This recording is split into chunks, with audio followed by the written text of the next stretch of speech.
जब से मैं पीछे ये सारी बातें सुन रहा हूँ तो दिल बड़ा बेचैन सा है। और मैं आज अपने पिछले 10 साल के पूरे संघर्ष में जो मैंने कमियां सिस्टम में देखी, हम सब पे बात करेंगे। आज पता है, ऐसा कोई देश नहीं है जहाँ पे समस्याएं नहीं होती, या भारत में भी पहले समस्याएं नहीं थी। फिर लोग निकल के आते हैं और समस्याओं के लिए लड़ते हैं। आज इस देश में लड़ना मुश्किल हो गया है। क्यों हो गया मैं बताता हूँ। आज जब सुबह मेरा वीडियो आया कि भाई मैं प्रोटेस्ट में जा रहा हूँ, तो पता है लोगों के मुझे कैसे मैसेजेज आए, बड़े बड़े लोगों के, कह रहे क्यों जा रहे हैं, ये तो फंडेड है। आपके सामने भी आया होगा। क्या इस देश में बेरोजगार आज उस स्थिति में है, महंगाई के दौर में, कि यहां 4 दिन बैठ सके? है क्या उस स्थिति में?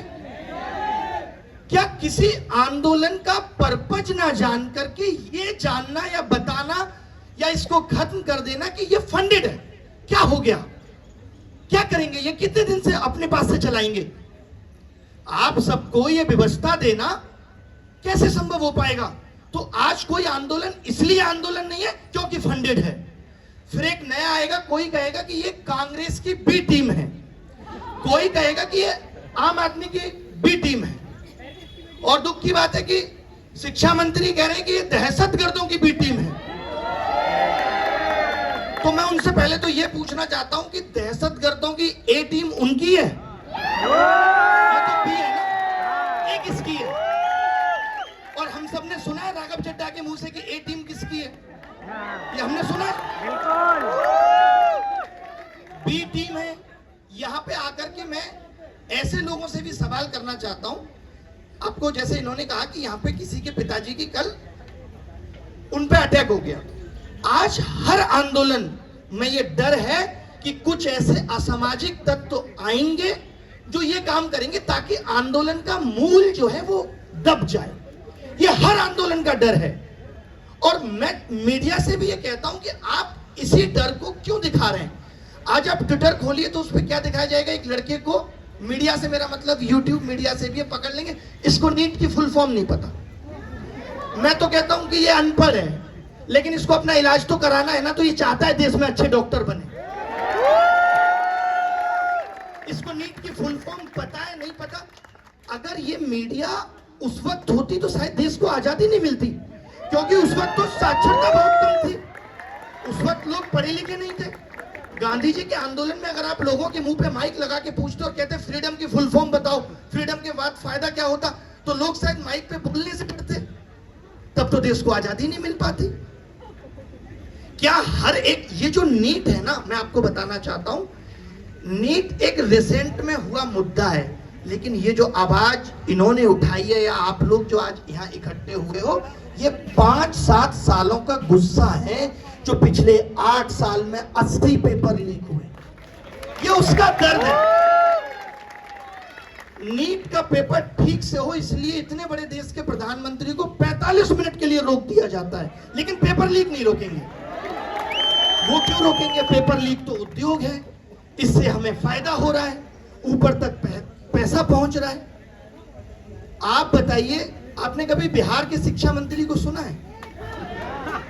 आप कहेंगे उनको खुद ही नहीं पता कि वो शिक्षा मंत्री है कि स्वास्थ्य मंत्री है।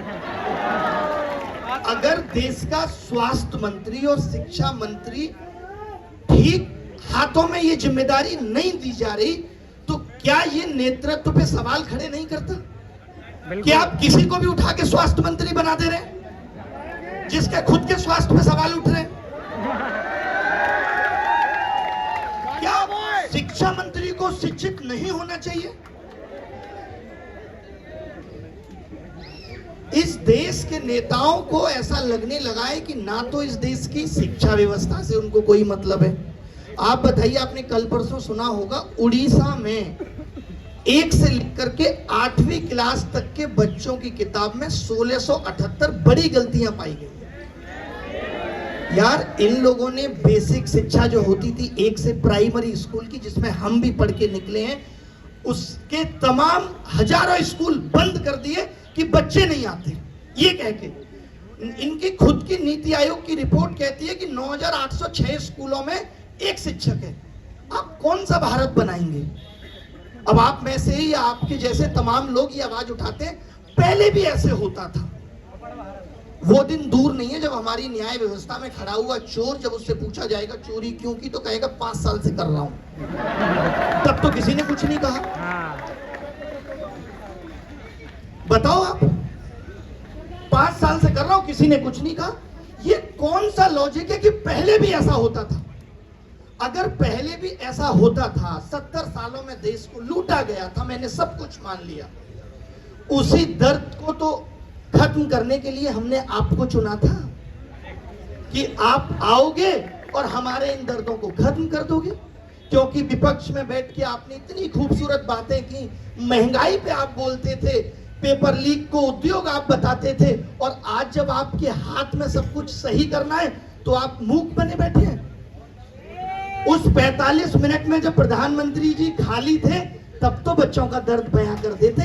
हमने तो कभी मन की बात में युवाओं की बात नहीं सुनी, हमने तो कभी परीक्षा की चर्चा में असली मुद्दों की बात नहीं सुनी। किसको पड़ी है यहाँ कि ये पसीने में लथपथ होकर के आप या हम यहाँ आके चीख रहे हैं? किसको पड़ी है? अगर सब कुछ ठीक है तो हम यहाँ क्यों आते हैं? और आप कह देते हो कि ये बी टीम है इसलिए ऐसा हो रहा है। ये आंदोलन जानबूझ के कराए जा रहे हैं, किसी को नहीं पड़ी साहब। ये दर्द है हमारा, हमें मालूम। हर जगह नीट का पेपर लीक कर देंगे, 25 बच्चे मर गए साहब। साकेत के होटल में आग लग जाएगी, 22 लोग मर गए। लाइब्रेरी में आग लग जाएगी, 22 लोग मर गए। मजाक चल रहा है क्या देश में? बीएड का पेपर देने गए लोग, बाहर फोटो स्टेट कराने आए, जहां खड़े थे गड्ढे में गिर गए। ये देश सुधारने आए थे आप? और सबसे कमाल की बात यह है कि आप जिस राम की बात करते हैं उसके चरित्र से आपने कुछ नहीं सीखा।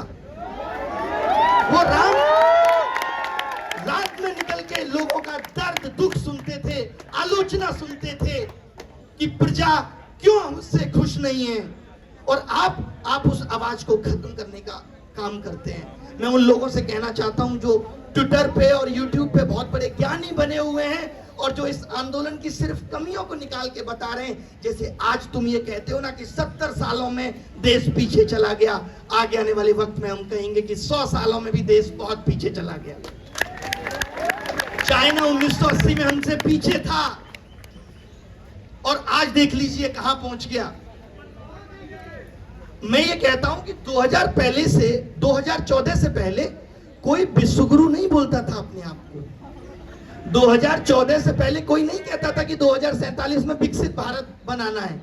ये सब तो सपने आपने हमें दिखाए, और अब आप कह रहे हैं उससे पहले ऐसा होता था इसलिए आप भी ऐसा करोगे। क्यों भाई? ये देश किसी के बाप की बपोती नहीं है, ये देश हम सबका है। कल आपने सुना होगा कि एक सीएम है एमपी के, मोहन यादव जी, उनकी संपत्ति कई गुना हो